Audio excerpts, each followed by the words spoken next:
Niki penting kula aturaken nggih. Jenengan ora usah sensitif. Pokoke masalah hukum iku cocok ra cocok ora usah sensitif. Agama itu mengharamkan atau melarang adopsi ngangkat anak. Kalau terpaksa ada orang ngangkat anak itu harus dicatat nasabnya dan dimaklumatkan di keluarga anak yang diadopsi maupun keluarga yang mengadopsi. Karena nanti ditakutkan terjadi ikhtilatil ansab. Ya kalau kalian terjadi ikhtilatil ansab, percampuran nasab. Karena setiap satu orang itu pasti punya 7 orang yang haram dikawin karena nasab. Ini ku ibu, ya ibu, dulur ummahatukum terus putri, dulur kandung, bulik sangka bapak, bulik sangka ibu, terus ponakan ya anake dulur lanang, lan anake dulur wedok. Niku sing haram krana nasab. Sebab niku ikhtilaf. Yen wae dirungokno. Riyen Rasulullah nu di anak angkat dene Zaid. Sampai wong darani Zaid bin Muhammad. Buatan Zaid bin Harisah tapi Zaid bin Muhammad. Terus ambek Allah piyambak dibatal. Wong kudu nyebut Zaid bin Harisah. Dipaksa.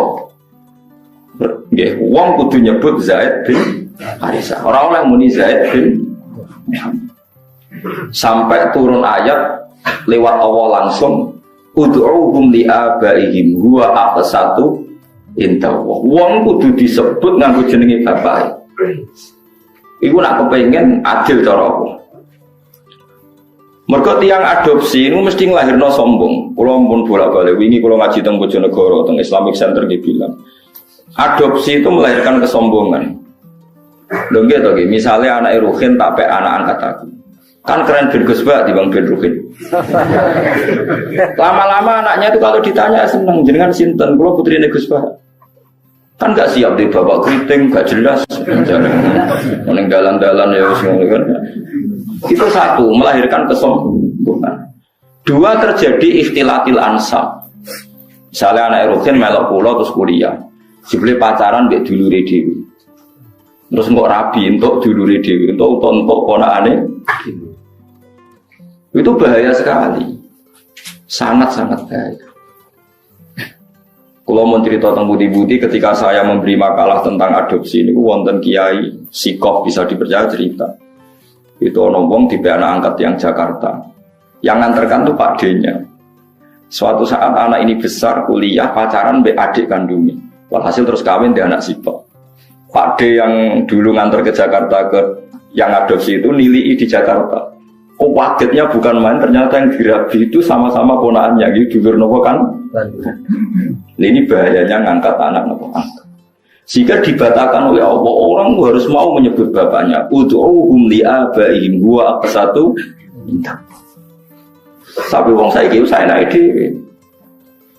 Anak sampean itu bangga, makalah Nabi itu mengancam manida ila ghairi abi wa huwa ya'lamu anna ghairu abi faqad kafar. Wong sing ngaku ora bapake diaku bapake dianggap ngafiri atau ngingkari ajaran Kanjeng Nabi Muhammad sallallahu alaihi wasallam. Karena satu melahirkan kesombongan itu mesti. Karena mesti milih yang keren kan. Milih sing nopo? Keren. Nomor 2 terjadi campur aduk nopo? Nasab. Mari kula suwun sing pun kadung anak istilah anak angkat itu istilah bahasa Indonesia. Tetap harus ditulis silsilah keluarganya, dia saudaranya berapa. Kalau anaknya itu tersinggung dianggap anak angkat, berarti cah sombong satu balik non keluarganya. Nah apa ya apa. Terus ketiga ini yang penting. Orang me anak angkat tuh alasannya kan saake, kepengen nulung wong miskin. Kalau balik rata-rata niatnya kan kepengen nulung orang miskin. Nak cara kula, nak pancen niate gitu betul. Niki pendapat kula lho. Tapi maksudnya nyangkut pembatalan anak angkat itu jelas ada di Quran, di hadis. Alasan kedua istilatul ansab ya ada di kitab. Tapi yang ketiga ini pendapat saya. Yang ketiga ini jelas. Saya ulama itu harus jelas. Yang tadi di Quran, di hadis itu 2 alasan tadi di Quran, di hadis. Yang ketiga ini saya pribadi. Dan saya yakin saya benar. Kalau Anda tidak sependapat dengan saya berarti tidak tahu mikir. Orang kok sampean nulis apa? Bener. Misalnya aku main anak angkat Ruhin. Serosake, roca kriting, langsung lunak sampai anak angkat. Sudah cek cilik kan cek imut orang tua wanan ngene iki pasal itu. Coba bayangno saiki. Kan cilik kan lucu ya kriting lemu putih kan sampai anak angkat. Nah itu kan misalnya Ruhin kan serai-rai kakian pola kan. Terus minta sepeda motor Tiger atau Nexon atau Ninja kan. Kan berarti saya kalau nuruti anak angkat karena dia sudah kayak anak saya kan mungkin tak turuti. Tuku sepeda motor 30 juta. Dia umur 16 tahun tak tukokno sepeda motor karena dia kayak anak angkat 20 juta. 20 juta itu kalau saya niat baik, yang penting tak kayak wong fakir miskin atau tak kayak santri. Itu dapat berapa santri? 20 juta misalnya tak kayak wong soleh atau santri atau masyarakat. Kalau 20 orang saja dapat 1 jutaan maturune tak ngamek ndongakno kabeh. Kere 20 ndongakno kabeh. Tapi gara-gara me anak angkat, uang 20 itu tersentral, terpokok ning satu orang. Yaiku ning Ruhin, iku wae digo sepeda motor sing jelas manfaatnya. Paham sing kalau maksud? Hanya dari segi sosial kan menjadi manfaat ini terbatas kan? Nggih, betul. Nah, aku ramai anak angkat Ruhin kebagian 1 juta, mungkin Mustafa kiri pisan kebagian 1 juta kan beberapa orang kebuat. Karena saya ada harus terfokus mikir takriting uang. Paham ya? Lo tenang, paham tenang tuh. Lo kayak mulai menentang pendapat saya boleh, saya pastikan ini pendapat saya. Tapi kan bisa globalnya, paham tuh? Artinya kalau orang enggak Ruhin dewasa tak kayak nomah, entek 100 juta. Alasannya saya kira Ruhin anak melarat. Andai kan aku gak main anak angkat mungkin 100 juta lebih ke orang banyak. Tapi tetap boleh loh main anak angkat. Tapi cara logis kadar ya sayang, tetap kembalikan ke keluarganya, dibiayai saja. Itu dia atau mendapat kasih sayang keluarga, dia tidak sombong. Paham ya? Lah soal ingin spesial ya spesial saja, misalnya sama nanti anak. Nah kecuali mungkin ada pengecualian darurat, sampean nggak punya anak, ada ponakan atau keluarga, kamu angkat. Tapi nasabnya harus tetap ditulis. Saya ulang-ulang, nasabnya harus ditulis. Karena ciri utama manusia yang disebut Allah adalah faja'alahu nasabah. Jadi orang harus jelas nasabnya. Jadi alasan ketiga tadi kelihatan kalau anak angkat itu kan nanti semua aset itu kan terkonsentrasi. Itu mau biasanya wong lomo 20 juta dibagi wong akeh gara-gara dia anak angkat satu mungkin hanya untuk beli nopo sepeda motor. Sepeda motor mulai tak keriting nulis weling sanggup 1 juta. Entah sedino, padahal mau tak kayak fakir miskin 1 juta cukup sebulan kan. Ya sehingga sampean tidak usah tersinggung. Kalau mau cerita hukum, sehingga sirinya kenapa Rasulullah itu orang paling dicintai Allah dan punya hiburan ngepek anak angkat yaitu Zaid bin Harisah itu dibatalkan oleh Allah sendiri, dibatalkan oleh Allah sendiri. Tapi jangan kira dibatalkannya itu dibatalkan total secara sosial, bukan, dibatalkan secara hukum nasab. Sehingga semua sahabat yang dulu manggil Zaid bin Muhammad dimarahi Allah, suruh manggil Zaid bin Harisah. Paham ya? Terus kalau suwun sing wis kadung mek anak angkat ya ora usah dibatalno, tapi nasabnya ditulis. Dan anak itu mulai kecil pun diberi pengertian kalau kamu anaknya ini, saudara kandungmu ini. Nah soal kowe kuwatir kok nang bocah tersinggung wong Jawa.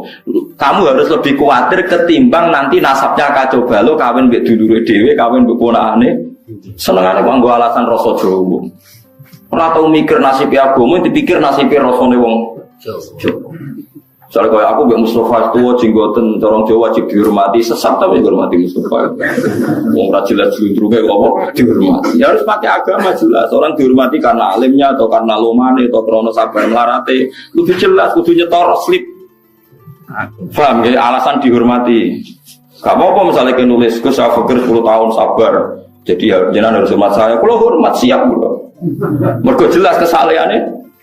Dan saya siap sabar lagi sampai mati, ya monggo nanti ditulis. Mumplus warga syaratnya ngalim ya abot, sugih, wis kadung ora sugih. Paling mungkin ya semarat karena sudah kadung melarat. Itu syaratnya sabar. Sabar itu orang ngeluh. Orang ngeluh itu betah. Biasanya orang nak betah, mbak Allah diterus nunggu betah. Mau betah wae kan. kan jadi repot. Jadi itu coba hitung ya. Alasan ketiga tadi bisa dihitung. Saya tuh punya pengalaman gitu. Saya punya saudara, punya keluarga, orang kaya, punya anak angkat. Itu ya kebaikannya ya terkonsentrasi, ya itu tadi tergerus hanya untuk 1-2 orang. Ya taruh saja tadi. Kalau orang punya uang 20 juta biasa diamalkan, mestinya bisa dikasihkan pondok atau fakir miskin bisa orang 20-30. Gara-gara anak angkat mungkin seleranya selera yang peduli, yang nggak prinsip, yang sekunder. Misalnya untuk beli apa? Sepeda motor. Namun anak yang boleh nggak irukin anak angkat sepeda motor di aksesoris. Aksesoris sepeda motor larang bisa. Sepeda larang mau megangin yang mall. Nggak nodonya tenang. Itu kenapa? Menurut saya, kalau mau baik-baik saja. Terus saya teruskan. Tapi teori saya ini tidak selamanya benar, karena itu tadi yang dibatalkan hanya nasabnya saja, itu yang pasti benar. Tapi Rasulullah itu ya unik. Ini cerita sisi Rasulullah. Rasulullah itu diputu, jenis Hasan Husain. Hasan ganteng. Gak ada orang mirip Nabi kayak Hasan. Hasan bin Ali. Dia putranya Sayyidah Fatimah, yang sugeng kan namun Hasan kalian apa? Husain. Sebenarnya punya adik namanya Muhassin, tapi meninggal. Hasan ganteng sih. Ganteng, putih, ganteng, membutuhkan Kanjeng Nabi.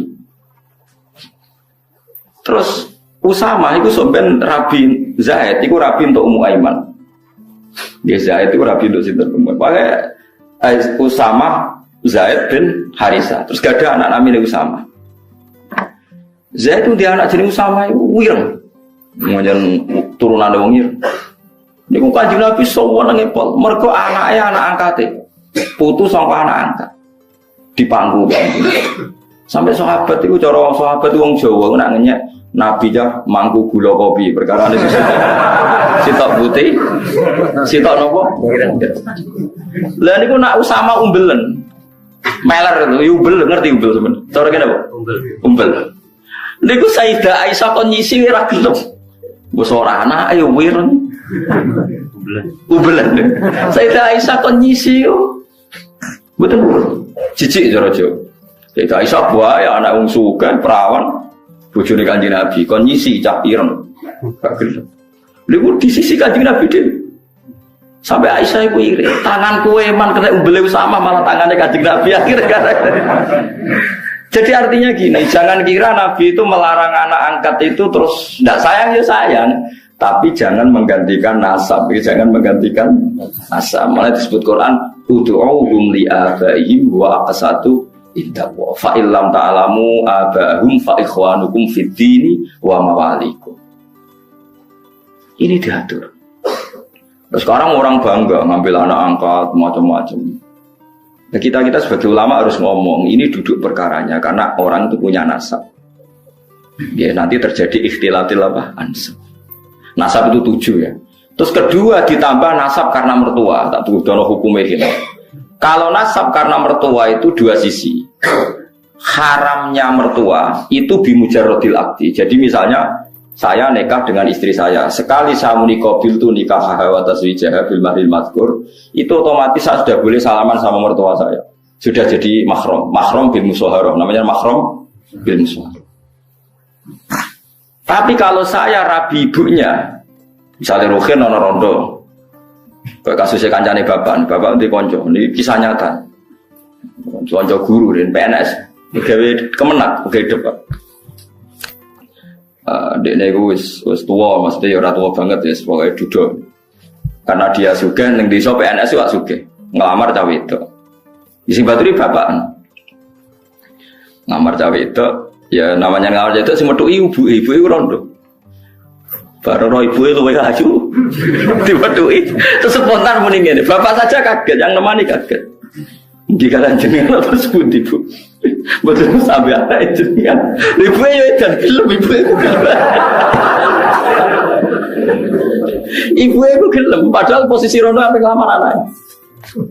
Ibu itu gelem dari bapak wong edan. Bareng metu takoki bapak. Lho kok piye sini-sini wong ngelamar anak kok ibu. Wong iku kang kancane bapak. Ibu ibu. Bareng wis kasil untuk ibu terus dipertimbangkan Jadi sampean kan rondo anakmu perawan, payune gampang, penting ibuke mlaku rabi sama ibunya. Lah itu kalau menurut agama, wis dirabil lah, wis akad. Itu ada kemungkinan dekne iso rabi anake. Nak urung dijima. Paham ya? Nak urung napa dijima. Jadi kalau ibunya sudah dijima, dikumpuli, berarti otomatis anaknya jadi mahram. Makanya disebut waroba ibukumul lati fi hujurikum min nisaikumul lati dakhaltum bihim fa illam takunu dakhaltum bihinna fala junaha alaikum. Jadi artinya itu haramnya anak tiri itu nunggu ibuke dikumpuli. Jadi ra iso ngrasakno wong loro tetep. Tapi ya orang saya ngomongake, Gus tak diambung tok terus dipegang rabi anak itu, tapi boy ora gelem. Geneman kok ngono, tapi pokoke syaraté haram iku ngenteni dijima anak ibuke mbek anake. Tapi nek anake mbok rabi sekedar akad mboke wis parah. Tapi jare kancaku kula pangeran wis pinter, Gus. Angger akad ambek cawe itu kan otomatis mbok haram. Lah masih dihalal ya ora gelem wis tuwek, Gus. Wah. Jadi pengiran itu pinter, pengiran orang pinter buahmu. Nah iya bangunnya tamu misalnya kayak serabi di bojomu kok seneng boe kemungkinannya kan kecil, mereka wis tua kan, ya kelainan bareng. Tidak bersamaan roh hukum nasab, berarti nasab berapa tadi? 7 ditambah 2 ditambah keluarganya istri. Terus ditambah ketiga yaitu rodo. Makanya Quran nyebut hurrimat alaikum ummahatukum wa banatukum wa akhwatukum wa ammatukum wa khalatukum wa banatul akhi wa banatul ukhti. Terus wa ummahatukumul lati ardhanakum, terus wa akhwatukum minar rahim. Lah nasab sebanyak ini tuh akan hancur lebur ketika adopsi itu tidak menyebut nasab karena akan kacau balau. Kacau balaunya adalah orang pakai nasab bapak adopsi kemudian tidak diketahui, bisa saja suatu saat rabi ponakane pacaran BADE yang sekarang dunia nopo glow. Nanti rata-rata diberi sanksi pangeran. Wong sing anak angkat itu rata-rata dikai sanksi pangeran karena Allah duwe sunnah. Orang yang menyalahi aturannya pasti di dunia pun ada sanksinya. Bukan hanya nanti di akhirat, di dunia pun ada sanksinya. Makanya kalau suwun ape sayang sangai kayak Kanjeng Nabi setelah dibatalkan Allah ya tetap sayang sampai Usama. Saking sayangnya nganti Nabi ngisi umbelis Usama sampai Hasan nak jejer Usama sampai sahabat gojokane gula nopo kuduan ke Nabi anggar jamaah digendong Hasan jeneng Hasan mbek Usama nopo digendong sampai gelare Usama hibbu Rasulillah. Usama wong sing banget disenengi Kanjeng Nabi. Jadi gelare Usama teng sahabat Usama hibbu Rasulillah. Kulo ada banyak buku tentang Usama. Mungkin sampean ngerti, jadi ya ini fatwa, ya ini fatwa. Jadi aturan hukumnya gitu. Kutuhum li abayim wa aqsatu inta. Wong diundang sesuai jenenge bapak. Paham ya? Jadi wong kudu bangga mbek bapake iku kudu bangga. Cek ndak, cek kriting, cek ra duwe, wong kudu tetep nyebut jenenge napa? Bapak. Ya supaya tadi tidak terjadi ikhtilaful apa? Ansab. Makanya kalau suwun yang ngaji saya di sini, minimal sampean tuh apal 7 orang yang haram kawin. Ya itu jenenge mahram, orang yang enggak boleh dinikah. Lah orang yang enggak boleh dinikah ini oleh ahli fikih disebut mahram. Ciri utamanya mahram itu kalau megang enggak batalkan wudu. Jadi kowe demek ponakan ora batal, demek sinten tadi. Bulik bude tidak batal. Dan sampai sholat salim bulik bude tidak harus wudu lagi karena mahram. Lah yang boleh dikawin itu orang lain. Jadi disebut ajnabiyah.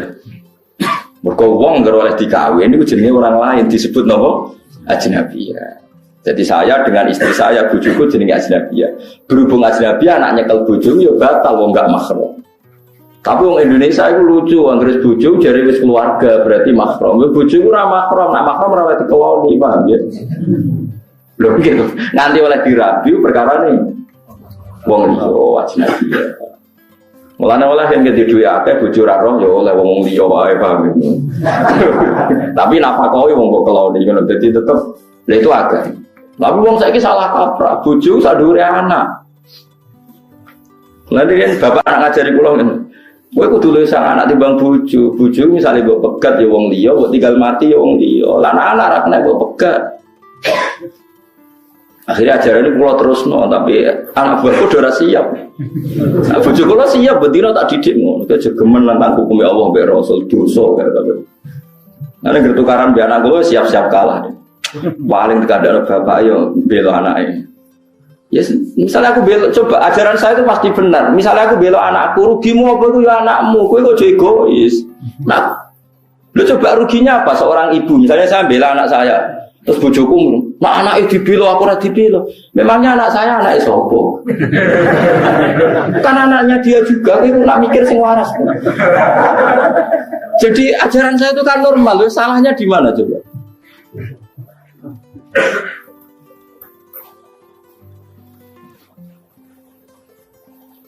Ibu apa ada kalau ngalami kejadian, misalnya saya cilik, nah itu saya harus buat jodeng kecemplung sabun kecemplung jodeng, sebujung ngamu. Tapi kecemplung sabun malah jodeng wangi. Biasa ya udah. Sudah dikuras ini aku sih nguras, tak macam gitu. Jelas orang salah ya mana. Jelas orang salah. Salah gue nyolong, ini gue salah. Nah, bosong ngono gue rasa salah. Cano piring gue rasa salah, menyen piring jajal kau sia gak pecah. Wis bagaimana? Jadi piring ceblok pecah itu normal. Teori manapun mengatakan nak beling ceblok itu pecah. Aneh neng di. Ya kan tidak ada aneh. Ya biasa lah piring itu. Coba kalau istri kamu itu udah egois, itu nggak perlu memperbandingkan kok. Bela anaknya, bela bojone itu anaknya sopo. Nah kalau sama-sama sepakat bela anak, berarti kan sepakat ibu orang ngamuk mergo iku anake, bapak orang ngamuk iku anake, kan anak untuk limpahan kasih sayang. Coba kamu pakai teori sebaliknya, bojo yo mahram, bela bojo. Akhirnya anaknya direbut wong loro kan? Bapak itu bela bojone nggak ada anaknya. Itu ajaran apa coba? Wong tua lorong ngerebut cah cilik.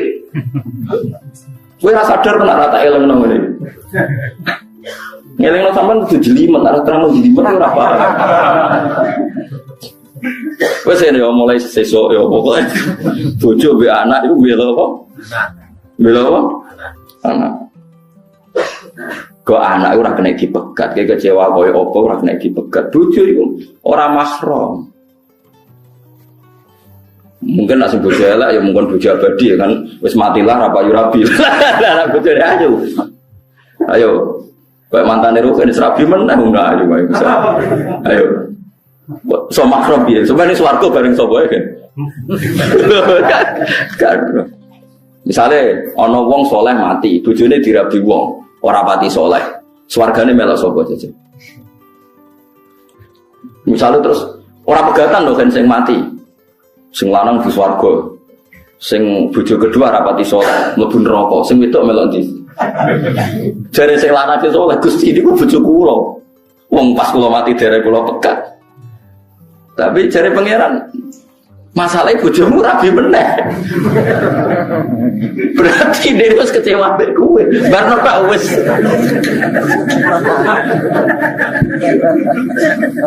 Lah wong itu misalnya sing lanang kok mati meneh, sing wedok kan iso rabi meneh. Lah terus bojone sapa? Nah karuan pegatan kan berarti dianggap lain dengan kesadaran suami, sing tinggal mati misalnya. Nah itu menunjukkan nasabnya bojo itu gak permanen, disebut ajnabiyah. Halali dikumpuli mergo dine, tapi statusnya tetap ajnabiyah. Makanya Imam Syafi'i berpendapat megang istri itu batal karena statusnya ajnabiyah. Tapi ada ulama lain yang mengatakan megang istri itu tidak batal. Tapi alasannya karena yang batalkan hanya jima, itu madzhab Maliki. Itu tidak hanya istri, megang orang lain pun agak ditutui wong liya yo. Ya ora batal. Tapi haram karena orang lain. Paham ya? Kok terus ora batal terus wong liya kok cekel nggih mboten. Maksudnya ora batal tapi haram. Makanya kalau orang haji itu disuruh intikal madzhab. Karena kalau orang haji pas tawaf kan pasti megang perempuan lain kan? Ya mesti kepegang kan? Itu disuruh napa intikal madzhab. Tapi tetap haram kalau sengaja. Dijelas ya, ini disebut faja'alahu nasabau. Musyawarah itu keluarga bisa. Nah makanya kawin itu disunatno wong liya itu sing adoh. Misalnya misanan itu dianggap masih makruh, khilaful aula. Yang baik itu ya wong adoh. Lah wong adoi pentingnya nanti ada komunitas yang kuat. Ini ku riyen sing masyhur nggih Rasulullah nu nekai Juwairiyah. Juwairiyah niku imro'atun min Banil Mustalik. Setelah Nabi nekai Juwairiyah itu sak kawasan Banil Mustalik yang dulu musuhi Nabi langsung seneng Nabi. Perkarane bisa, gak pantas tukaran mbek napa? Bisa. Makanya orang-orang Banil Mustalik terus memaklumatkan Azhar Rasulillah. Jadi banyak sahabat yang ditawan orang Banil Mustalik.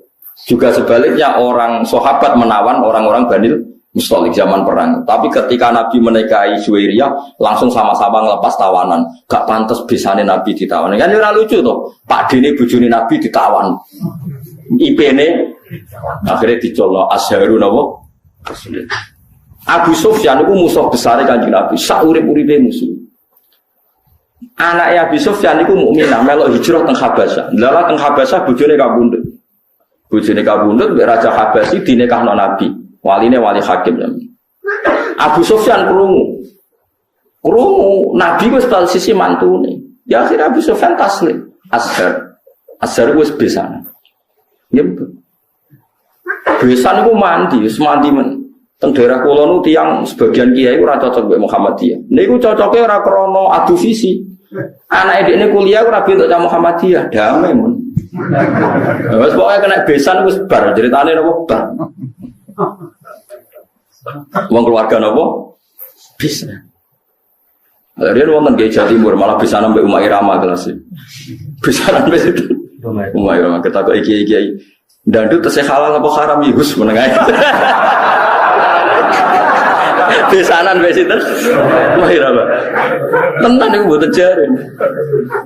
Tesih haram to ndandutan Gus perkarane. Azhar menapa? Azhar. Disebut faja'alahu nasabau was. Mulane besanan itu penting. Nggih pentingnya wow, menjadi komunitas. Mulane besanan nek iso beda desa, beda keluarga. Nggih, dadi kesunatane nikah iku nek iso iku ora untuk keluarga. Tapi nek wong liya gak prospek nggih monggo nek terpaksa untuk besanan. Nek terpaksa. Ya terpaksa itu misalnya kayak zaman Nabi itu memang nggak ada pilihan. Sayyidah Fatimah itu harus nikah sama Sayyidina Ali. Tapi itu ramisanan pas, misanan ponaan. Kadang ada orang yang bantah, lah Fatimah konto Ali. Sayyidah Fatimah itu binti Muhammad binti Rasulullah bin Abdullah bin Abdul Muthalib. Berarti Fatimah dia abah Rasulullah, dia abah Abdullah, dia abah Abdul Muthalib. Ali itu Ali bin Abdul Thalib bin Abdul Muthalib. Jadi Fatimah itu tidak misanan, ponaan misanan. Sayyidina Ali misanan itu dengan Rasulullah, bukan dengan Fatimah, paham ya? Lagi itu Ali bin Abi Thalib, Muhammad bin Abdullah, Sayyid Abdullah itu kakaknya Abu Thalib. Berarti yang misanan Sayyidina Ali dengan Nabi apa Sayyidina Ali dengan Fatimah? Dengan Nabi, paham ya? Berarti dapat Fatimah itu untuk ponaan apa? Misal. Ada orang salah kaprah, jongkone Fatimah itu mboten. Nek iso niku rabi itu untuk wong adu. Nek iso nak payu maksudnya kan bakas. Ya nek payu wis piye meneh wis. Setahu saya keluarga fanatik rabi keluarga itu kalau pondok besar ya situ kiri. Tapi itu saja untuk minduan. Ya untuk minduan ming telu yang misanan cer ya jarang, hampir gak ada. Padahal fanatik dapat keluarga tapi ya ming telu ming papat gitu. Ya karena percaya orang luar itu kan ya tidak meyakinkan juga kan. Soalnya terus untuk orang rajin jelas kan ya repot juga. Disebut apa faja'alahu nasabau wasito. Jadi eleng-eleng ya. Nasab itu. Nah terus kalau orang zina itu nasab itu hilang, walinya hakim. Jadi banyak pertanyaan di masyarakat, misalnya ada orang hamil di luar nikah, dia hamil di luar nikah, itu terus dengan kesadaran dua sejoliki terus minta dinikahkan kiai. Anak produk gelap ini tidak bisa dinasabkan ke bapaknya, ya. Karena agama itu hanya ngakui nasab kalau akadnya sahih, ya, kalau akadnya sahih. Sehingga ini nanti kalau lahir anak perempuan, walinya itu tetap tidak bapaknya, paham ya? Meskipun jelas-jelas bapaknya yang bersetubuh, walinya itu hakim. Karena agama hanya ngakui nasab yang dari bapak lewat akad sahih. Makanya sering kejadian di masyarakat itu, wes hamil lagi kawin. Itu kalau mesti pesen sampean tobatnya diterima Allah karena sudah kawin. Itu harus didukung. Harus didukung. Bagaimanapun dengan menikah kan menghilangkan zina kan, kalau dia tetap berhubungan, kalau tidak nikah kan malah zina. Ya ono kiai sing wong wis ora bener kok dinikahno, itu salah besar. Malah cepat dinikahkan supaya hubungannya halal. Tapi nanti anaknya ini nanti nggak boleh jadi diwaleni nopo. Saya itu pernah menikahkan orang yang kasusnya seperti itu. Ya saya bilang di naibnya, ya sudah istilahnya walinya bapaknya, tapi walinya tetap naib. Itu tidak bisa. Karena nasab yang diakui syariat itu yang biabdin apa? Sohih, yang lewat akad apa? Sohih. Jadi nanti kalau seperti itu, misalnya anaknya putri, paham ya? Oleh ngendang bapak, wajan bapaknya secara genetik, secara gen, tapi secara syar'an nanti kalau nikah walinya apa? Hakim. Nah, makanya itu kudu ngerti. Nah, lagi-lagi adopsi anak itu mengacaukan itu semua. Nah, makanya agama itu membatalkan. Jadi kasih sayang boleh, kayak apa boleh. Nah, seperti Rasulullah nanti ngisi ubelis itu Usama, tapi nasabnya tetap Usama bin Zaid bin Harisah. Harus jelas Usama bin Zaid bin Harisah. Tidak boleh dibilang Zaid bin Muhammad. Itu sebut apa? Ud'uhum li'abaihim huwa aqsatu intaqwa. Paham ya, terus kalau suwun supaya sampean terlatih lah ambek teorinya ulama. Ulama itu tidak hanya ngomong sosial. Saiki wong awam anut omongan sosial, ana melarat pe anak sugih. Saiki ana uripe dipe anak wong sugih, tukokno mobil, tukokno sepeda motor. Selalu yang dibahas itu sistem-sistem sosial. Saiki kepenak uripe penak dipe wong sugih. Agama itu tidak mikir itu toh. Agama itu mikir nanti kelanjutannya nasab itu kayak apa. Nanti kalau kawin sama mahramnya. Terus yang ketiga ini yang perlu sampean ketahui. Ini yang paling ngeri. Mungkin ini khusus ulama kelas berat itu didiskusikan. Tapi ini saya utarakan di sini. Ben sampean dari ulama kelas berat maksudnya melokatut. Kalau terjadi adopsi atau tidak jelas, itu ada masalah begini. Misalnya saya punya anak putri, Ruhin punya anak putri, jelas anak saya. Saya ingat betul itu anak saya. Terus karena Ruhin itu orang yang miskin, terus anaknya itu terlantar. Tapi dia tahu betul kalau anaknya itu hidup di biduan ini. Hidup di biduan ini. Terus Ruhin punya anak lelaki, mau kawin sama perempuan biduan. Enggak jelas. Dia yakin kalau anaknya itu di biduan, tapi tidak tahu yang siapa. Itu ada ulama yang mengatakan, jika jumlah perempuan itu masih bisa dihitung di kawasan itu, maka haram semua perempuan biduan. Karena ditakutkan jangan-jangan yang dinikah itu saudaranya kan. Mulane kena ada anak jogeman hilang. Saya kira anak wedok hilang ning Batam.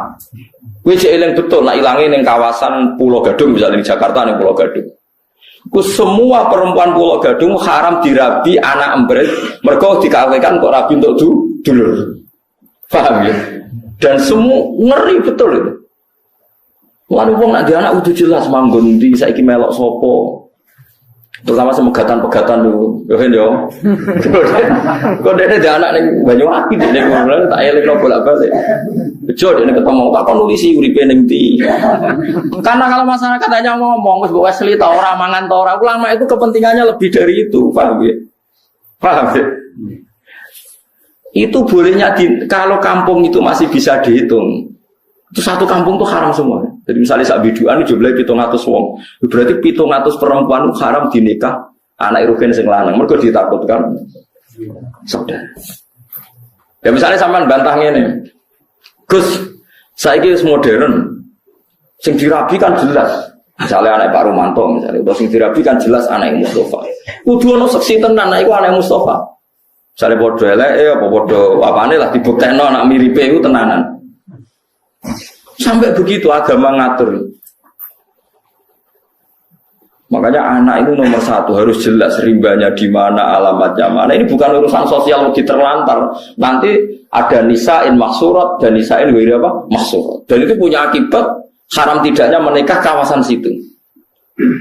Nah kecuali orang maksurat kayak kasus orang-orang Arab yang di Indonesia itu yang kan ada itu peneliti Mekah yang punya keluarga itu dulu kan banyak. Ketika ada revolusi Wahabi, itu banyak ulama Sunni yang diusir, sebagian hidup di Indonesia. Kayak keluarga saya, Syekh Umar bin Jabbar, banyak yang hidup di Indonesia. Dia yakin bahwa anaknya di Indonesia. Karena dia sempat nikah orang Indonesia, punya anak di Indonesia. Bawang Banyumas, bawang Kudus. Dia ini mamang. Lah berita di Arab, pokoknya dia yakin, nah anakku orang Indonesia itu. Terus anak lanang dia mau nikah orang Indonesia. Lah itu oleh asal ukurannya Indonesia. Tapi nak disebut kayaknya di kawasan Banyumas, pas itu isunya di Banyumas. Ya satu Banyumas nggak boleh semua. Tapi tidak sampai satu Indonesia gitu. Paham ya? Misal Indonesia ya repot tuh ya. Tapi tentu sekarang tuh orang sudah modern ya. Artinya modern itu misalnya sing dirabi kok pesek, cilik, gak mungkin nama soalnya bapak ini kan ya nanti ya tetap ada lah. Tapi secara umum akibatnya sampai begitu. Jadi saya cerita akibatnya itu sampai begitu. Nah, yang memperkeruh keadaan lagi-lagi tadi anak angkat. Kalau anak angkat gak diketahui itu sama dengan anak hilang kan. Lengge tuh, terus apalagi di Nyun Sewu ya sekarang dikamuflase pakai masuk C1-nya misalnya, paham ya, masuk kartu apa keluarga, BIN-nya sudah tercatat, BIN bapak yang apa baru, malah. Makanya sampean kalau bilang ini ada C1-nya, Gus, bukti kalau anaknya ini, siapa yang menjamin kalau dia ada bohong? Gitu gitu. Yang menjamin siapa kalau C1 ini gak palsu? Pokoknya kan gereleng misalnya Rogen dia anak wedok, tipe anak angkat wong Jakarta, wong Pulau Gadung ya misalnya.